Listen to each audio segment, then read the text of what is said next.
Alô, galera. Bom, conforme prometido, estamos aqui de volta, né?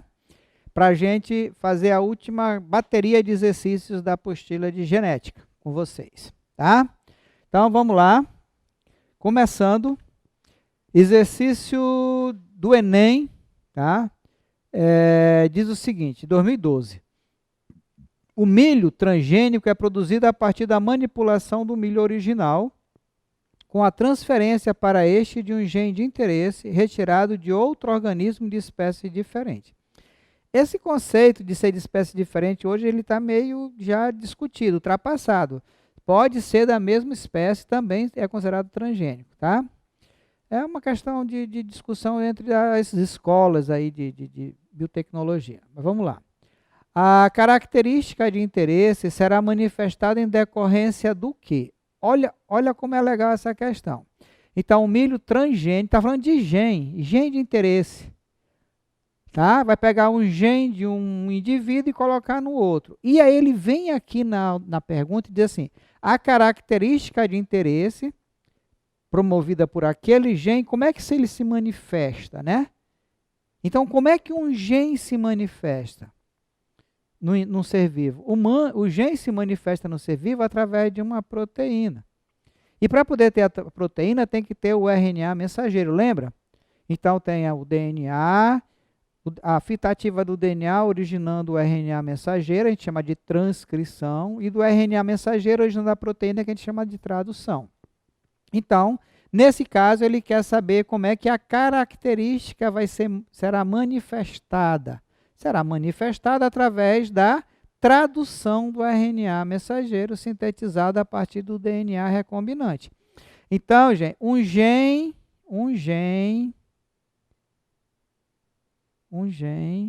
ele se expressa na forma de uma proteína ou de proteínas, tá? Vamos lembrar aqui lá do comecinho do nosso curso. Do DNA, da fita ativa do DNA, a gente obtém o RNA mensageiro. Como é que a gente chama isso? Transcrição. Acontece lá no núcleo, tá? E do RNA mensageiro, nós vamos obter a proteína. Esse processo ocorre lá no citoplasma, no retículo endoplasmático rugoso, onde tiver ribossomo, e a gente chama isso aqui de tradução. Por isso que o gene vai se manifestar pela tradução do RNA mensageiro, tá? Sintetizado a partir do DNA recombinante. Quem é o DNA recombinante? O gene de interesse que foi colocado nesse indivíduo. Beleza? Segunda questão também de Enem. PPL, 2012. Um estudo modificou geneticamente a Escherichia coli, conhecida como E. coli, tá? Visando permitir que essa bactéria seja capaz de produzir etanol. Terminação ol na química orgânica, todo mundo sabe que é álcool. Pela metabolização do alginato, açúcar presente em grande quantidade nas algas marrons. A experiência mostrou que a bactéria transgênica tem capacidade de obter um rendimento elevado na produção de etanol, o que pode ser aplicado em escala industrial. Aí vem aqui a combustível de algas, para lá, tá. O benefício dessa nova tecnologia em comparação às fontes naturais de produção de etanol baseia-se no fato de que esse modelo experimental. Então, como é que a gente produz, né, normalmente a produção atual de etanol, né, é feita como? Planta a cana, colhe a cana, põe fogo lá no canavial, colhe a cana, moe a cana, tira e vai fazer, destilar para poder produzir o álcool. Então ele quer dizer, quer que você compare qual é o benefício desse método aqui de produzir o etanol através dessa bactéria modificada, tá? E usando alga como fonte de matéria-prima, em relação à tecnologia, às fontes normais. O que vai trazer aí? Fazendo o fato do modelo experimental, aumentar a extensão de área continental cultivada. Você vai cultivar a bactéria, aumentar? Não, tem nada a ver. Aumentar a captação do gás carbono atmosférico, essa bactéria vai produzir o açúcar através de quimiossíntese ou de fotossíntese? Não. Ele vai usar lá já o que está produzido pela alga. Facilitará o transporte de etanol no final da etapa produtiva? Não sei onde vai ser produzido isso, se vai ser perto, se vai ser longe, não diz no texto. Reduzirá o consumo de água doce durante a produção da matéria-prima? Vai precisar irrigar a bactéria como se irriga a cana? Não, não vai precisar. Então, um dos maiores consumos de água doce no nosso planeta é na agricultura. Então, se isso aqui der certo, vai reduzir o consumo de água doce. Reduzirá a contaminação de mares por metais pesados? Não tem nada aqui no texto que diga isso. Então, reduzirá o consumo de água doce para a produção da matéria-prima. 3. Também Enem. Pela manipulação genética, machos de Aedes aegypti, falei para vocês que sempre cai nesse daí, né? Mosquito vetor da dengue, criados em laboratório, receberá um gene modificado que produz uma proteína que mata a prole. Olha aqui, ó. O que é prole? Os filhos do seu cruzamento. Então, o macho modificado cruza com a fêmea, mas os filhos não nascem. Com isso, diminui o número de insetos. Tá? Essa é a lógica. Diminui o número de insetos, diminui o número de contágio. Com o emprego dessa técnica, o número de casos de dengue na população humana deverá diminuir, pois o que vai acontecer? A gente vai interromper a proliferação da população do mosquito. Então, os machos modificados não obterão sucesso reprodutivo. O que é sucesso reprodutivo? Deixar filho. Se ele não consegue deixar filho, ele não vai ter sucesso reprodutivo. Ok? Beleza, galera? Quarta questão. Também do Enem. Aquela questãozinha de DNA que eu falei para vocês que é danadinha para cair, né? Então, vamos lá. Essa aqui é de 2012. Diz o seguinte. Na investigação de paternidade por análise de DNA, avalia-se o perfil genético da mãe, do suposto pai e do filho pela análise de regiões do genoma das pessoas envolvidas, a mãe, o suposto pai e o filho. Cada indivíduo apresenta um par de alelos iguais ou diferentes. Isto é, são homozigotos ou heterozigotos para cada região genômica. Tá? A gente viu lá na emenda isso aqui. O esquema, esse aqui embaixo, representa uma eletroforese, aquela fotografia, né, do gel que eu já expliquei para vocês, com 5 regiões cromossômicas classificadas de A a E. Aqui, ó, A, B, C, D e E. Cada uma com 5 alelos, de 1 a 5. Está pequenininho, mas dá para enxergar. 1, 2, 3, 4, 5. Está vendo? Ó, cada uma tem 5. Analisadas em uma investigação de paternidade. Aqui é uma, não é urna não. É uma, que é um M. Investigação de paternidade. Quais dos alelos na sequência das regiões apresentadas o filho recebeu obrigatoriamente do pai? Então, aqui nós temos o filho, e aqui o pai. E aqui a mãe. Ele não quer saber da mãe, ele quer saber do filho com o pai. Qual é a sequência que o filho recebeu do pai? Tá? Então, vamos lá, galera. Do mesma coisa, eu disse para vocês que tem gente que tem pavor disso aqui. E é muito tranquilo. Isso aqui é tipo um psicotécnico. Biologia aqui é muito pouco. Tá? Você vai pegar uma régua, um lápis, como eu já disse naquela outra bateria de exercício, e você vai passar aqui embaixo. Vamos lá. Então, aqui, ó, esse filho aqui recebeu essa banda aqui do pai, que corresponde ao 2. Então, ó, 2 ele recebeu do pai. Então, vamos tirar já aqui a letra D, exclusão, né? E E. Foram 3 alternativas. Qual outra que esse menino aqui recebeu do pai? Recebeu aqui, ó. Tá? Do B, ele recebeu o 4. Então, 2, 4, 2, 4. Aqui tem 2, 1. Vamos tirar essa aqui, ó. Sobrou só 2. Tá certo? Agora, abaixa a régua. Vê aonde coincide tracinho com o pai e o filho. Aqui, ó. Na letra C, ó. Na letra C, esse tracinho aqui, qual é? O segundo. O alelo 2 aqui, ó. Então, ó, 2, 4, 2, 4, 2.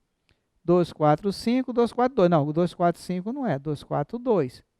Então, aqui eu já sabia que é a letra B. Mas vamos continuar resolvendo. O que mais que esse menino recebeu do pai? Recebeu aqui, da letra D, ele recebeu 1. Então, 2, 4, 2, 1. 2, 4, 2, 1. E do E? O que ele recebeu do E? Recebeu o 3. Aqui, ó, tá vendo o 3 aqui, ó? Viu como é fácil? Tem dificuldade isso aqui? Não. Mas eu garanto para você, quem nunca viu isso na vida, vai pular essa questão, vai deixar de fazer. Porque ele não vai ter nem noção de como é que vai resolver isso aí. Vai achar que é complicado e é tão fácil de fazer. Então, a alternativa correta, letra B. Tá? Entenderam? Então, respira, faz com a reguinha lá, vai vendo, isso aqui veio do pai, isso aqui tá no filho, tá no pai. Tá no filho, tá no pai, então é desse jeito que se faz. Quinta questão. Um instituto de pesquisa norte-americano divulgou recentemente ter criado uma célula sintética, uma bactéria chamada Mycoplasma mycoide. Os pesquisadores montaram uma sequência de nucleotídeos que formam o único cromossomo dessa bactéria, o qual foi introduzido em outra espécie de bactéria, a Mycoplasma capricolus. Após a introdução, o cromossomo da Mycoplasma capricolus foi neutralizado, daqui recebeu, o DNA dela foi neutralizado, e o cromossomo artificial da Mycoplasma mycoide começou a gerenciar, a dominar a célula, produzindo suas proteínas, mais ou menos como o vírus faz com a gente, tá? Só que é isso feito sinteticamente, artificialmente. A importância dessa inovação tecnológica para a comunidade científica se deve a... Então, qual é o que essa descoberta, né, permite que a gente consiga fazer? Então, a possibilidade de programar geneticamente micro-organismos ou mesmo seres mais complexos para produzir medicamentos, como hormônios, por exemplo, já falamos sobre isso na aula teórica, vacinas, tá? Como se faz com o ovo, por exemplo, né? Algumas vacinas são feitas em ovos de aves, e biocombustíveis, como a gente falou ali anteriormente, do etanol. Tá? Então, a área de abrangência dessa parte do conhecimento da biologia é extenso. A gente não consegue imaginar o que nós seremos capazes de fazer mais para frente no futuro se a gente sobreviver a essa pandemia. Vamos sobreviver sim, brincadeira. Sexta questão.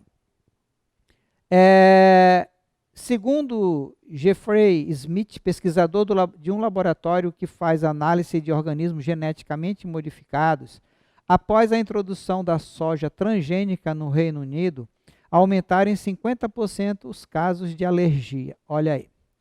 Aí, quando a gente falou de transgênico, a gente falou dos pontos positivos e negativos, lembra? Pois é. O gene que é colocado na soja cria uma proteína nova, que até então não existia na alimentação humana, a qual poderia ser potencialmente alergênica, explica o pesquisador. Olha aí. Considerando-se as informações do texto, os grãos transgênicos que podem causar alergia aos indivíduos que irão consumi-los são aqueles que apresentam em sua composição proteínas que vão fazer o quê? Vão desencadear o quê? Que podem ser reconhecidas como antigênicas pelo sistema imunológico desses consumidores. Então, essa proteína vai ser reconhecida como um corpo estranho, o nosso organismo vai responder de forma exagerada a essa invasão, e é isso que causa a tal da alergia. Ok? Sétima questão. Em um experimento, preparou-se um conjunto de plantas por técnicas de clonagem, a partir de uma planta original que apresentava folhas verdes. Esse conjunto foi dividido em 2 grupos que foram tratados de maneira idêntica, com exceção das condições de iluminação, sendo um grupo exposto a ciclo de iluminação solar natural e outros mantidos no escuro. Após alguns dias, observou-se que o grupo exposto à luz apresentava as folhas verdes, como a planta original, e o grupo cultivado no escuro apresentava as folhas amareladas. Ao final do experimento, os 2 grupos de plantas apresentaram. Bom, se são clones, são geneticamente iguais. Uma foi colocada no escuro e outra no claro. A que ficou no claro apresentou folha verde, a no escuro folha amarelada. Mudou o quê? O gene ou mudou o genótipo ou o fenótipo? Então, o genótipo dela é o mesmo, mas o fenótipo é diferente. Cadê? O genótipo e fenótipo idêntico? Não. O genótipo idêntico e fenótipo diferente. Letra B. Ok? O meio, né? O que é o fenótipo? É a interação do genótipo com o meio. Como elas são clones, o genótipo é o mesmo, mas o fenótipo é diferente, porque uma tem folha verde e outra folha amarelada. 8ª questão. Um novo método para produzir insulina artificial, que utiliza tecnologia de DNA recombinante, foi desenvolvido por pesquisadores do Departamento de Biologia Celular da Universidade de Brasília, em parceria com a iniciativa privada. Os pesquisadores modificaram geneticamente a bactéria E. coli para torná-la capaz de sintetizar o hormônio. O processo permitiu fabricar insulina em maior quantidade em apenas 30 dias, 1/3 do tempo necessário para obtê-las pelo método tradicional, que consiste na extração de hormônio a partir do pâncreas de animais abatidos, principalmente o porco. A produção de insulina pela técnica DNA recombinante tem como consequência: A. O aperfeiçoamento do processo de extração de insulina a partir do pâncreas de suíno. B. A seleção de micro-organismos resistentes a antibiótico. C. O progresso de técnica de síntese química de hormônio. D. Impactos favoráveis na saúde do indivíduo diabético, criação de animais transgênicos. O impacto favorável na saúde dos indivíduos diabéticos, certo? Eles vão ter uma vida melhor, porque a insulina que era retirada dos suínos, embora fosse muito parecida com a nossa, elas causavam uma reação bastante desagradável para quem precisava, era dependente delas, ok? 9. Essa questão nós já resolvemos na questão anterior, tá? Uma vítima de acidente de carro foi encontrada carbonizada devido a uma explosão. Então aqui, para a gente ganhar tempo, diz o seguinte, né? Indícios com certos adereços de metal usados pela vítima sugerem que a mesma seja filha, então é uma menina, tá? Está se suspeitando de um determinado casal. Uma equipe policial de perícia teve acesso ao material biológico carbonizado da vítima, reduzido praticamente a fragmentos de ossos. Sabe-se que é possível obter DNA em condições para análise genética de parte de tecido interno do osso, lá das células, né? Os peritos necessitam escolher entre cromossomo autossômico, cromossomos sexuais e DNA mitocondrial. A melhor opção para identificação do parentesco da vítima com o referido casal. Sabe-se que, entre outros aspectos, o número de cópias de um mesmo cromossomo por células maximiza a chance de se obter moléculas não degradadas pelo calor da explosão. Com base nessas informações e tendo em vista os diferentes padrões de herança de cada fonte de DNA citada, a melhor opção para a perícia seria utilizar o DNA mitocondrial transmitido ao longo da linhagem materna, pois em cada célula humana há várias cópias dessas moléculas no DNA. Então, letra A. Ok? 10ª questão. 10ª questão diz o quê? Define-se o genoma. Cadê? Voltou. Por que ficou ali? Não sei. Cadê? Isso. Aqui. Define-se genoma como o conjunto de todo o material genético de uma espécie, que na maioria dos casos são as moléculas de DNA. Durante muito tempo especulou-se sobre a possível relação entre o tamanho do genoma, medido pelo número de bases, tá? Bases nitrogenadas, PB, o número de proteínas produzidas e a complexidade do organismo. Então, eram três referenciais. O número de pares de base, o número de proteínas e a complexidade do organismo. As primeiras respostas começaram a aparecer e já deixam claro que essa relação não existe. Tá? Que relação? Número de pares, número de proteínas e complexidade do indivíduo, como mostra a tabela a seguir. Então, aqui nós temos o arroz, ó, o número de bases, tá? E o número de proteína produzida, certo? Compensação, aqui nós temos humano, número de proteína produzida, então não tem muita relação isso aí. De acordo com a informação do texto, o conjunto de genes de um organismo define seu DNA, a produção de proteína não está vinculada à molécula de DNA, claro que está, né? O tamanho do genoma não é diretamente proporcional ao número de proteínas produzidas pelo organismo. Tá? Então, a alternativa correta, a letra C. Quanto mais complexo é maior o tamanho do seu genoma, não, nós estamos vendo aqui o arroz, não é mais complexo do que a mosca da fruta, do que o rato, do que o homem, né? Genoma com mais de 1 bilhão de pares de base são encontrados apenas nos seres vertebrados. Não, temos aqui a mosca com muito mais. 11.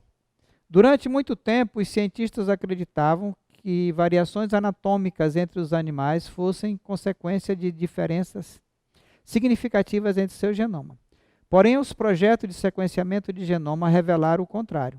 Hoje sabe-se que 99% do genoma de um camundongo é igual ao de um homem, apesar das notáveis diferenças entre eles. Sabe-se também que os genes ocupam apenas cerca de 1,5% do DNA e menos de 10% dos genes codificam proteínas que atuam na construção e na definição da forma do corpo. O restante constitui DNA não codificante. A maioria, né? 98,5%. Como explicar, então, as diferenças fenotípicas entre as diversas espécies animais? A resposta pode estar na região não codificando DNA. Aí, aqui ele vai citar o jogo da evolução, diz o seguinte: a região não codificando DNA pode ser responsável pelas diferenças marcantes no fenótipo, né, na aparência, porque contém as sequências de DNA que codificam a proteína responsável pela definição da forma do corpo. Lá em cima diz que não é isso. Uma enzima que sintetiza a proteína a partir da sequência de aminoácidos que forma o gene, não existe isso. Centenas de aminoácidos que compõem a maioria, também não existe isso. Informações que, apesar de não serem traduzidas, elas não se expressarem em proteína, em uma sequência de aminoácidos, interferem no fenótipo. Ele está falando de fenótipo. A única alternativa que está falando de fenótipo aqui é isso. Os genes associados à formação da estrutura, não. Então, a alternativa correta, letra D de dado. 12. Todas as reações químicas de um ser vivo seguem um programa operado por uma central de informação. A meta desse programa é a autorreplicação de todos os componentes do sistema, incluindo-se a duplicação do próprio programa, ou mais precisamente, do material no qual o programa está inscrito. Cada reprodução pode estar associada a pequenas modificações do programa. Então, Murphy aqui fala do que é a vida 50 anos depois, especulações sobre o futuro da biologia. Esse é um livro de 1997. Tá? São indispensáveis à execução do programa mencionado acima processos relacionados ao metabolismo, autorreplicação e mutação. Quando ele fala das pequenas modificações, que pode ser exemplificada respectivamente por fotossíntese, respiração e alteração na sequência da base nitrogenada do código genético, duplicação do RNA, pareamento das bases nitrogenadas e digestão dos constituintes do alimento, excreção de composto nitrogenado, respiração celular e digestão do constituinte do alimento, respiração do celular, duplicação do DNA e alteração na sequência da base nitrogenada do código genético, fotossíntese, duplicação do DNA e excreção de composto nitrogenado, não. Então, quando ele fala de metabolismo, nós estamos falando de reações químicas. Respiração celular, autorreplicação, duplicação do DNA, e quando ele fala de mutação, alteração na sequência da base nitrogenada do código genético. Tá? O código genético é aquele que faz a relação entre a trinca de base nitrogenada com aminoácido. Então, isso aqui não está muito bem colocado. Poderia ser uma questão de recurso, tá? É lá a sequência de base nitrogenada no DNA do indivíduo, tá? 13. Enem 2005. Os transgênicos vêm ocupando parte da imprensa com opiniões ora favoráveis, ora desfavoráveis, como a gente já conversou a respeito disso, do alérgico, ainda agora aqui, né? Um organismo, ao receber material genético de outra espécie ou modificado da mesma espécie, olha, está vendo aí? Passa a apresentar novas características. Assim, por exemplo, já temos bactérias fabricando hormônios humanos, como a insulina, né, algodão colorido, e cabras que produzem fatores de coagulação sanguínea humana para lápis hemofílicos. O belga René Magritte, de 1896 a 1937, um dos pintores surrealistas mais importantes, deixou obras enigmáticas. Caso você fosse escolher uma ilustração para um artigo sobre transgênicos, qual das obras de Magritte a seguir estaria mais de acordo com esse tema tão polêmico? Aqui a letra A, aqui a letra B, aqui a letra C, aqui a letra D e aqui a letra E. Qual aqui está transgênico? Um peixe com parte humana. Tá? Então, aqui a alternativa correta, a letra B. 14ª questão. A Embrapa possui uma linhagem de soja transgênica resistente ao herbicida Imazapyr. A planta está passando por testes de segurança nutricional e ambiental, processo que exige cerca de 3 anos, isso lá em 2005. Uma linhagem de soja transgênica requer a produção de 200 plantas resistentes ao herbicida e destas são selecionadas as 10 mais estáveis, com maior capacidade de gerar descendentes também resistentes. Esses descendentes são submetidos a doses de herbicida 3 vezes superiores às aplicadas nas lavouras convencionais. Em seguida, as 5 melhores são separadas e apenas uma delas levada a teste de segurança. Então, você vê de 200, vai sair uma. Os riscos ambientais da soja transgênica são pequenos, já que elas não têm possibilidade de cruzamento com outras plantas e o perigo de polinização cruzada com outro tipo de soja é de apenas 1%. Isso aqui eles estão dizendo, né? Parece que a prática mostrou outra coisa diferente. A soja transgênica, segundo o texto, apresenta baixo risco ambiental porque a resistência ao herbicida não é estável e assim não passa de planta para filha. Está falando ao contrário lá em cima. As doses de herbicida aplicadas nas plantas são 3 vezes superior aos usuários. Por isso que ela está em menos risco? Não. A capacidade da linhagem de cruzar com espécies selvagens é inexistente. Quase, tem 1%. A linhagem passou por testes nutricionais e após 3 anos foi aprovada. A linhagem obtida foi testada rigorosamente com relação à sua segurança. Então, o que ele coloca como fator principal aqui é a capacidade de cruzar, a capacidade da linhagem de cruzar com a espécie é praticamente inexistente. Texto para a próxima questão. A sequência a seguir indica, de maneira simplificada, os passos seguidos por um grupo de cientistas para a clonagem de uma vaca. Retirou-se um óvulo da vaca Z. Um óvulo, né? O óvulo é uma célula haploide. O núcleo foi desprezado, obtendo-se um óvulo anucleado. Então, o óvulo ficou sem núcleo.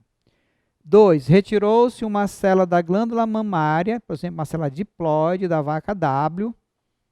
Então, o óvulo, né? O para o óvulo haploide, tirou o núcleo. O núcleo foi jogado fora, certo? O núcleo foi jogado fora. E ela ficou anucleada. Essa aqui é a vaca Z, o óvulo da vaca Z. Entrou com o óvulo. Da vaca W, pegou uma célula diploide, certo? Da glândula mamária, o núcleo foi isolado, preservado. Então, tirou o núcleo dela aqui. Tirou o núcleo dessa aqui, o núcleo diploide. O núcleo. O núcleo é 2N. Tá? 3. O núcleo da célula da glândula mamária foi introduzido no núcleo. Então, pegou esse núcleo aqui da vaca W. Não é isso? É. Da vaca W. Colocou o núcleo da vaca W aqui. Então, o DNA nuclear aqui é da vaca W. Nessa célula aqui, Z. A célula reconstituída foi estimulada à divisão. Então, você começou a dividir. Após algumas divisões, o embrião foi implantado na vaca Y. Então, o embrião foi implantado no útero da vaca Y. A vaca Y é barriga de aluguel. Mãe de aluguel. O embrião se desenvolveu e deu origem a um clone. Então, esse clone aqui é clone de quem? Clone do W, porque recebeu o DNA do W. Certo? Se a vaca Y, utilizada como mãe de aluguel, for a mãe biológica da vaca W, então, se essa Y aqui foi mãe dessa aqui, a porcentagem de gene da mãe de aluguel presente no clone será. Ora, se essa aqui for mãe da W, se a Y for mãe da W, a W tem 50% de DNA da mãe dela. Se esse aqui é clone do W, ela tem 50% de Y. Então, a alternativa correta, 50%. Coloquei uma figura aqui, em vez de ser vaca, é ovelha. Aquele que trocou, né? Mas aqui eu não coloquei, não. Aqui é só mesmo... essa questão aqui, ela é referente mais à ovelha Dolly, né? Que foi feita lá. Então, usa essa mesma sistemática aqui. Então, foi muito batida essa questão aqui. É de 99, um dos primeiros Enem que tiveram, né? E é muito interessante. Mas já está, faz tempo que não aparece isso aqui nas provas atuais, tá? E é isso, galera. Com isso, a gente tem a finalização do nosso conteúdo, tá? E de genética, um conteúdo importante. A maioria das provas de vestibulares tem uma ou duas questões de genética, não é obrigado a ter, mas o nosso vestibular local aqui geralmente tem uma questão de genética, tanto na estadual quanto na federal. É um conteúdo extenso que pode ser a diferença para você se classificar ou não. Por quê? Como é uma questão um conteúdo que depende de matemática e interpretação de texto, onde muitos candidatos têm muita dificuldade em relação a essas duas habilidades, então se você consegue acertar uma questão desse tipo, você fica à frente de muita gente, tá? Agora sim, é um conteúdo bastante extenso para ter uma questão só, que é o nosso ver, a nossa opinião é uma covardia. Mas nós estamos preparados para a guerra. E aí pode vir do jeito que for que a gente vai matar e a vaga vai ser nossa. Beleza? Então, finalizamos hoje nosso conteúdo de genética e nas próximas aulas vamos falar de evolução. Falou? Fiquem em casa, fiquem bem, só saiam se for necessário, sempre tomando os cuidados recomendados pelas equipes de saúde. Beleza? Até a próxima, um grande abraço e qualquer coisa nos procure para tirar as dúvidas. Bye, bye. Tchau, tchau.